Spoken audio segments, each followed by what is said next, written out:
you have to be bold. You have to be bold and you have to take risks. And I am not afraid of rejection. So I'm Mm. like messaging this doctor who I saw at the CrossFit Health Summit. I have Dr. Quadwo.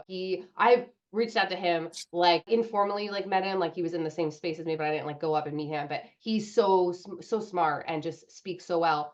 And I've like harassed the guy. I'm like constantly like, Mm. here's my calendar, book a time, book a Huh. time.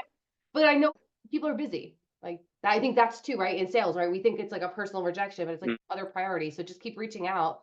You're Yeah. not annoying unless you're asking them for money for something that is like self-serving. And it to your point, it's like I had the courage of being rejected, but he was like 100%. He's like, I love it. And now we chat sometimes and it's just like That's it's just so so cool. It literally is the coolest thing, and I feel like I think that's part of it, right? Is like I just had this conversation with someone else I interviewed, and it's like we all think that when we're gonna make that phone call, make that cold call, reach out to somebody, that they're gonna say no. But think about how many other people thought the same thing, and you're the only one reaching out. So when they say like the cold call is dead or the warm call is dead, I Mm. don't think it is because I think most salespeople are not picking up the phone because they're thinking email. So I'm winning if I'm getting on the phone and calling. Mm.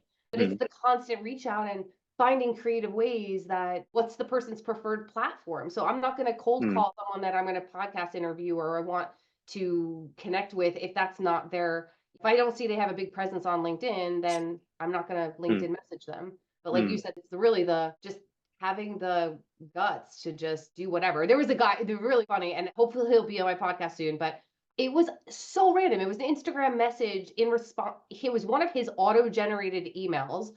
from liking a post, and I thought it was like a bot. I thought it was fake because I was like, this guy, because it said, "How long have you been doing your podcast?" I'm like, this guy has millions of views. He's a Huh. six-time CrossFit Games athlete. I'm like, Huh. why is he writing to me? I Wow.